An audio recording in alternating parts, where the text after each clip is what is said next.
מנדי ביטן. השרה עומר ינקלביץ', אישה חרדית, פעילה חברתית חרדית ששובצה ברשימת כחול לבן. מה זה חרדית? תושבת רמת בית שמש, למדה בסמינר וולף בבני ברק, ולמרות השיוך החרדי שלה, למרות שהחרדים בדרך כלל הם רק במפלגות החרדיות, היא שובצה ברשימת כחול לבן לכנסת. הייתה קרובה, הוא עדיין קרובה מאוד ליושב ראש הרשימה בני גנץ, ומהרגע שבו היא שובצה פרץ דיון ציבורי רחב סביבה. אישה חרדית במפלגה שאינה חרדית, במפלגה אפילו עם דעות מאוד פרוגרסיביות בנושאי דת ומדינה, אחרי שנים של מחאת נשים חרדיות שדורשות ומבקשות ייצוג נשי חרדי בכנסת. הנה זה קרה. כהונה אומנם קצרה, אבל רבת תהפוכות, בטח סביב דמותה של ינקלביץ', ויכוחים על הדעות שלה, ויכוחים על ההשפעה שלה, על כחול לבן. היא גרמה לכך שהיא תיכנס לממשלה, שהיא תצא מהממשלה. הדמות של ינקלביץ' עדיין עומדת במרכז דיון ציבורי רחב, אנחנו חושבים שאת הדיון הזה הכי כדאי לנהל עם אותן פמיניסטיות חרדיות שבמשך שנים עומדות ומבקשות ייצוג לנשים החרדיות, ולפתוח איתן בשאלה האם כהונתה של עומר ינקלביץ' שירתה את הפמיניזם החרדי, את הדרישה לנשים חרדיות בכנסת, או שדווקא פגע בה. אני רוצה לומר שלום ובוקר טוב לשתיים, שלום לאסתי שושן, מייסדת ומנכ"לית נבחרות. בוקר טוב. בוקר טוב, אלי. ושלום לאפרת שוקרון, פעילה חברתית שחברה גם היא בארגון נבחרות. בוקר טוב. אני רוצה לפתוח איתך, אסתי. עומר ינקלביץ' שירתה או פגע במאבק שלכם? תראה, אין ספק שהכהונה של עומר פותחת לראשונה אופק בפני הנשים החרדיות של המאה ה-21. ומוכיחה להם שאפשר לעשות את זה בדרך כזו, בדרך אחרת. פתיחת האופק הזאת היא מאוד מאוד חשובה. אני חושבת שהנקודה המרכזית שהוכחה דרך הכהונה שלה, זה שבאמת הגיע הזמן שמקום יהיה לנשים חרדיות בתוך המפלגות שלהן. נשים שנמצאות במפלגה חילונית מסוג כזה או אחר, לעולם ידיהן תהיינה כבולות. הן לא תוכלנה לקדם לא אג'נדה חילונית ולא אג'נדה דתית, והאג'נדה שלהן בעצם תהיה מעוקרת מתוכן. זה מה שהבנתי, בעיקר מתוך הכהונה הקצרה הזאת. כן.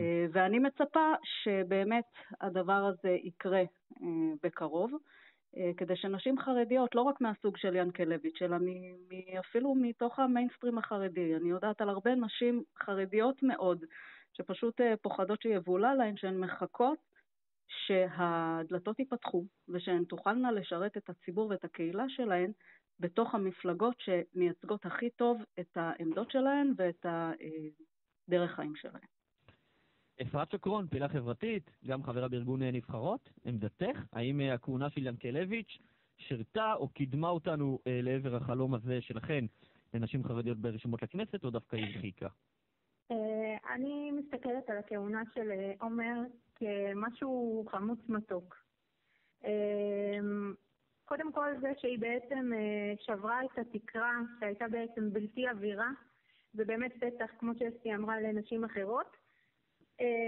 אני חושבת שגם זה שהיא הפכה בהמשך מחברת כנסת להיות שרה, פתאום אנחנו ראינו שכשמישהי חולשת על תקציבים, מתנו את ההתקפות נגדה, כי ידעו בעצם איפה מרוחה החמה ושיש לה כוח ויכולה לשנות. אני רוצה רק להזכיר לכם שלא נתנו לה צ'אנס מהיום הראשון, פשוט ירדו לחיים שלה, פובליציסטים מסוימים פשוט לא נתנו לה מנוח, צייצנים וכתבים חרדים פשוט ירדו לחיים שלה ברמה כאילו שזה היה מביך לראות איך שהם התייחסו לדבר הזה. ובסך הכל כשהיא נכנסה הייתה לנו מאוד הרבה תקווה, מאוד פרגנו לה. אני יכולה להגיד שאני עליתי ממש ראיון בערוץ הכנסת רק על הנושא הזה, ופשוט לא, כאילו ממש התרגשתי ודיברתי בצורה מאוד מאוד חיובית, ובאמת אני ואת אומרת חמוץ מתוק, התרגשת, ומה, התאכזרת? לכן זה חמוץ? אני יכולה להגיד שהתאכזבתי. עומר מהרגע הראשון בעצם אמרה שהיא לא באה לקדם כאן נשים חרדיות, זה לא הטיקט שלה. היא אמרה שאני באה לקדם את הפריפריה. היא אמרה, אני לא מייצגת חרדים. נכון. היא אמרה, לא נבחרתי בקולות חרדים, ולכן אני לא יכולה לדבר בשמם. היא דווקא אמרה ביושר. לא, דווקא את הדבר הזה אני מבינה. אני גם מבינה שזאת איזושהי אסטרטגיה בעצם להוריד הרבה מהאש מהגב שלה, אבל חשבתי שבפועל אנחנו נראה כל מיני מעשים שבעצם יוכיחו אתה יודע מה, אישה חרדית בכנסת לא חייבת לעסוק רק בנושאים של נשים חרדיות. אבל כן יש ציפייה שכשיש ועדה שמתעסקת בנושאים של השכלה ושל תעסוקה של נשים חרדיות, שהיא כן תיכנס. זה המינימום שאני באמת מצפה. אבל כאן אנחנו כבר יורדים, אתה יודע, באמת לתפקוד שלה ולמה היא עשתה ולא עשתה, ואני רוצה שוב להחזיר את זה לדיון. בגדול, אם אתה שואל אותי, ברור שזו בשורה. אז זהו, אני גם רוצה להציג שנייה ברשותכם את העמדה שלי ותגידו מה אתם חושבים. חושבות. בסופו של דבר, עזבו רגע, גם לא את הכהונה של ינקלביץ', גם לא מבחינת מה היא עשתה, וגם לא מבחינת הנעימות הצורמות שליוו את הכהונה, ומה עשו לה וכו' וכו'. נעזוב את זה רגע. לעצם העובדה הזאת שראינו אישה עם פאה, עם חזות חרדית, מסתובבת בכנסת והיא שרה, והכל בסדר, האם זה באיזשהו מקום מקדם? אני חושב שמאוד מאוד כן. אני חושב שלא משנה בכלל מה היא עשתה. גם אם היא הייתה בובה, גם אם היא עשתה נזק, מבחינה מעשית. עצם העובדה אני אגיד לכם, זוכר שפעם אחת דיברתי עם מישהו מאגף כוח אדם בצה"ל, והוא אומר לי, מה נראה לך, שאנחנו לא יודעים שחלק מהחיילים החרדים לא באמת יעילים, ואנחנו משלמים הרבה כסף? הוא אומר, מבחינתי, כך הוא אמר, כל חייל חרדי שמסתובב בבני ברק עם מדים, זה פרסומת. כן, אבל הוא אז אני רוצה לומר לך בוודאי שיש לה ויז'ואל ולמשהו שרואים אפקט מאוד מאוד חשוב בפתיחת התודעה ובפתיחת האופק הזה, אפילו לילדה חרדית שיודעת שיום אחד היא תוכל לעשות את הדבר הזה ושזה כבר לא איזושהי תקרת בטון מעל הראש שלה. אבל חשוב לזכור שבתפיסה הפמיניסטית שלי בכל אופן, להיות פמיניסטית זה כמובן גם להתקדם ולהיות במוקדים של כוח, אבל זה בעיקר לפתוח את הדלת לאחרות. אני חושבת שהמאבק של נבחרות, ואנחנו הוכחנו את זה גם לאורך השנים, זה לא היה מאבק שלנו באופן אישי. אנחנו הרי לא חושבות שעכשיו בש"ס או בגימל יבואו ויציעו לנו איזה שהן הצעות. המטרה שלנו היא שתיפתח הדלת לאחרות שמתאימות, שיום אחד הדבר הזה יהיה פתוח. ואני רואה את דרך הפמיניסטית כדרך שבאמת היא פותחת דלת למי שהיא סגורה בפניו. ואני חושבת שבדבר הזה לא שמעתי התבטאויות מאוד מעניינות מכיוון ינקלביץ', וזה קצת מאכזב אותי.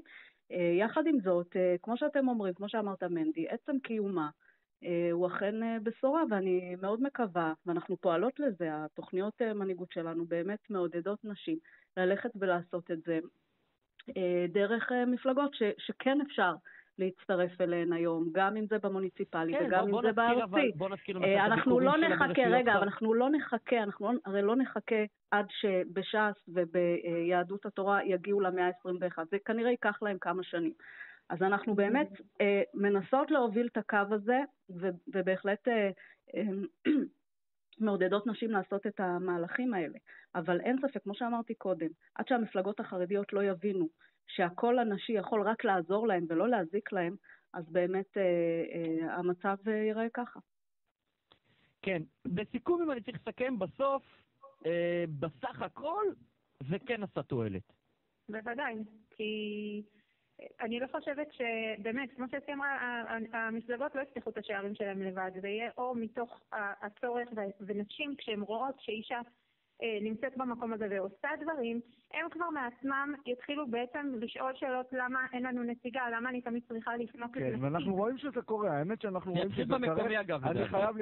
אני חייב לספר לכם ברשתות החברתיות למשל, אני רואה כשכתבנו על הנושא הזה לפני 3 ו4 שנים, מה היו סוג התגובות ומה היה הרוב, לאן הרוב נטע, אפילו רוב החרדים והחרדיות הקלאסיות, ומה קורה כמה שנים אחרי זה. חייב לשאול אתכם לסיום, אתם מרגישות שעומר ינקלביץ' שילמה מחיר גבוה יותר בגלל שהיא אישה חרדית, במתקפות נגדה, ביחס של התקשורת נגדה? אני לא חושבת שיש קשר לזה לחרדיות שלה, אני לא שמעתי את המתקפות סביב החרדיות שלה, אני כן חושבת שזה קבל את ידיה. זאת אומרת, היא לא יכלה לקדם שום אג'נדה בגלל המקום שהיא נמצאת, בגלל הזרות של אישה חרדית בתוך מפלגה חילונית, פרוגרסיבית, עד כמה שאפשר להגדיר אותה ככה. אני חושבת שזה קבל את ידיה, ויכול להיות שאם היא הייתה במקום הנכון והמתאים, היא יכלה לעשות יותר ואז באמת להתקדם יותר. אני לא חושבת שהיא חטפה התקפות על החרדיות שלה. את זה לא הצלחתי לשמוע ולזהות. אפרת, נשמעת שחושבת שכן. לא, אני חושבת שההתקפות היו אישיות באופן כללי, תמיד נשים נמצאות בצורה, בתחת זכוכית מגדלת. אנחנו יכולים לראות את זה על כל הפוליטיקאיות. אני לא חושבת שעומר קיבלה על החרדיות באמת. אישה חרדית אחרת לדעתי יכלה, כאילו יש סיכוי שההתקפות עליה היו פחותות. כן. טוב, בגדול. יאללה, אסתי שושן, מייסדת ומנכ"לית נבחרות, ואפרת שוקרון, חברה בנבחרות. תודה לשתיכן. תודה לכם. ואנחנו ניפגש. יום טוב. להתראות, ביי. טוב, מני, אני רוצה ככה